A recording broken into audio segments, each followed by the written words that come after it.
Olá, pessoal.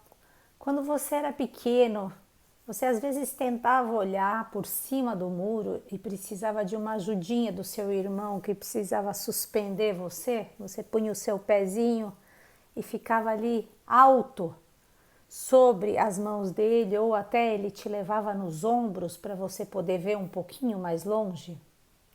Essa é a ideia da gente poder utilizar ombros de gigantes como Marco Aurélio, que nos deixa essa obra Pensamentos para mim próprio. A gente, através do olhar dele, consegue enxergar mais longe. Para que começar a inventar a roda desde o início se a roda já está feita? Então eu convido vocês para lerem esse livro, ouvirem e fazerem as suas reflexões constantemente, com disciplina, com entusiasmo, Deus dentro. A cada capítulo ele vai nos dando pérolas de sabedoria. Tá bom? Tá tudo gravado no YouTube, você pode desde o início começar e ir no seu ritmo. Agora estamos na parte 9 e ele vai nos dizer algumas coisas que eu vou rapidamente falar aqui. Ele vai nos falar que a gente tem que olhar do alto. Ele vai nos dizer que a gente precisa se desligar de tudo que é supérfluo, que a gente precisa aprender a usar o nosso guia interior, ao invés de ficar olhando para fora e se guiando, por exemplo, pelas opiniões dos outros ou até por opiniões superficiais nossas. Vamos ler o livro, vamos pensar um pouquinho sobre isso e identificar se isso é uma realidade para nós, onde estamos hoje, onde queremos chegar e quais são as dicas para percorrer esse caminho. Vamos lá então. Paramos na parte 9, na parte 30, no item 30. Ele tinha acabado de nos falar do Platão, falando que o Platão, na sua obra República, imagina um local ideal, que provavelmente a gente não vai conseguir fazer este ideal, mas que se a gente melhora um pouco a cada dia, isso já é uma coisa bastante interessante. Vamos lá, item 30. Contemplar de alto numerosos rebanhos, numerosas cerimônias, navegação entrecortada de tempestades e bom tempo, variedade de seres que nascem, vivem em conjunto, desaparecem.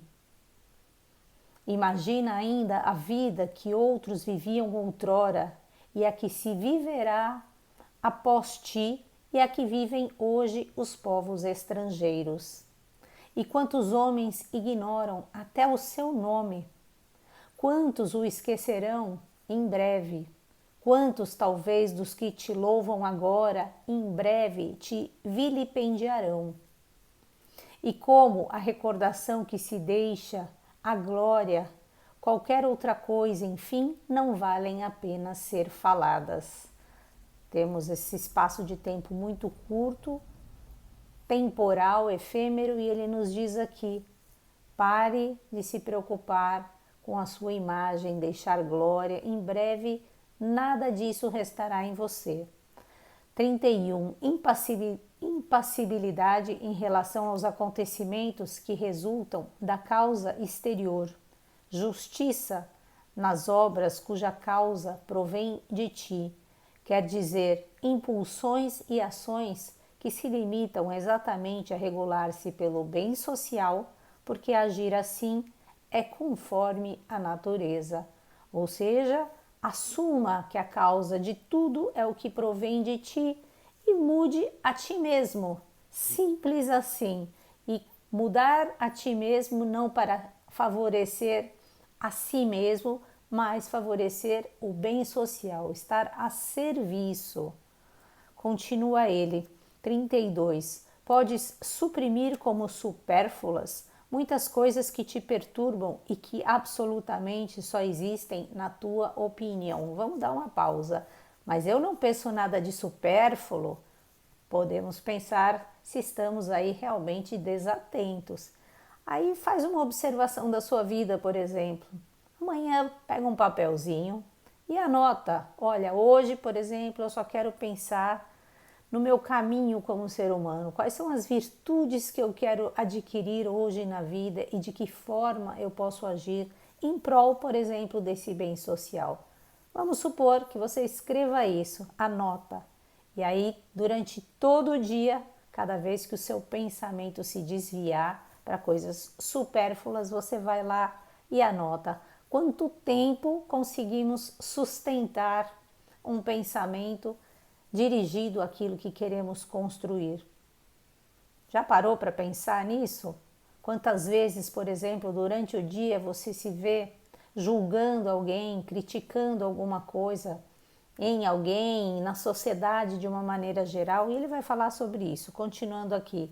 Por aí, abrir-te-ás logo em vasto campo, abrangendo como pensamento o universo inteiro, passando em revista o tempo infinito, considerando a pronta transformação de cada coisa tomada isoladamente, o breve tempo decorrido do nascimento à dissolução, o infinito que precedeu o nascimento como a duração igualmente infinita que seguirá a dissolução. Imagina que somos aqui o mar que em alguns momentos ele tem ondas e outros momentos está calmo. Tá claro que é tudo água. Então muitas vezes, se a gente considerar, por exemplo, né, a título aqui só de um exemplo visual, como se a nossa vida fosse o mar, que a gente pode pensar no mar assim, ou até podemos pensar na onda, e a morte, o oposto disso. Então a morte é a onda e a vida é o mar. Então quando a onda se desfaz, parece que morreu aquela onda, né? Mas continua sendo tudo água. Então o tempo todo o Marco Aurélio vai nos dizer, vai nos lembrar, olha, percebe que você vai continuar se transformando, mas aquilo que é essencial permanecerá. E o que é essencial? Não basta a gente saber que tem uma alma se nós não alimentarmos essa alma de virtudes, daquilo que está intimamente ligado a ela. Lembrando, temos um lado animal, instintivo, e temos esse outro lado que a gente pode dizer mais espiritual, mais essencial, mais divino. Quem vai prevalecer em vida e também provavelmente após a morte é o lado que alimentarmos. Imagina como se tivesse o homem amarrado com um touro. O touro que em tantas tradições representa justamente isso, né? Essa força do animal, né? Só que você percebe que se estamos amarrados ali, o homem e o touro, representando o homem, esse ser mais espiritual, a gente não consegue se mexer nem bem para um lado nem para o outro. Quem vai ter mais força? O lado que alimentarmos. Então a ideia do Marco Aurélio aqui constantemente é nos mostrar aquilo que vai nos alimentando, de que forma podemos fazer essa luta, que não só o Marco Aurélio nos diz, tantos outros livros nos mostram a mesma coisa, né? Esse caminho de luta para que a gente possa fazer perseverar esse nosso lado humano. Continuando aqui mais um pouco. Todos esses objetos que vês perecerão em breve, e os que tiverem visto perecer, perecerão eles próprios em breve. E os homens e o homem que morrer na extrema velhice será reduzido ao mesmo que aquele cuja morte tiver sido prematura. Porque é o que ele está fazendo essa comparação que ele já nos disse antes, né?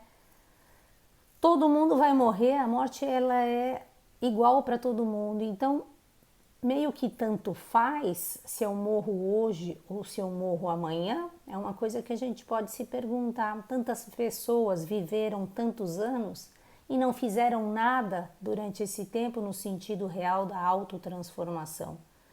Mas se eu vivo menos e eu de fato faço esse caminho da autotransformação, dessa introspecção para essa mudança real, verdadeira e me colocando a serviço para fazer aquilo que vim fazer, que é ser humano, assumindo as minhas responsabilidades, percebe que se eu morri antes, Eu vivi muito mais, é a diferença entre o tempo cronológico e o tempo interno e real. Continuando um pouquinho mais, né? Em que disposições se encontra o seu guia interior? Qual o objetivo dos seus esforços? Quais as razões que decidem do seu amor ou da sua estima? Pensa que lhes vês as almas a nu, quando imaginam prejudicar-te com suas críticas ou servir-te elevando-te até as nuvens? Que pretensão! Eu vou parar por aqui. Continuamos amanhã a partir desse parágrafo. Sempre recomendo para vocês ouvirem, lerem de novo. Lembra de curtir o canal, de fazer comentários se você gosta desse conteúdo, para que esse conteúdo chegue a mais pessoas. Precisa fazer essa curtida, esse comentário, porque o Instagram e o YouTube, tudo funciona com algoritmos. Então é importante que você faça ali um comentário se você quiser ajudar essa mensagem a chegar para mais pessoas. Beijos para vocês, pessoal, boas reflexões e até amanhã, se Deus quiser. Bye, bye.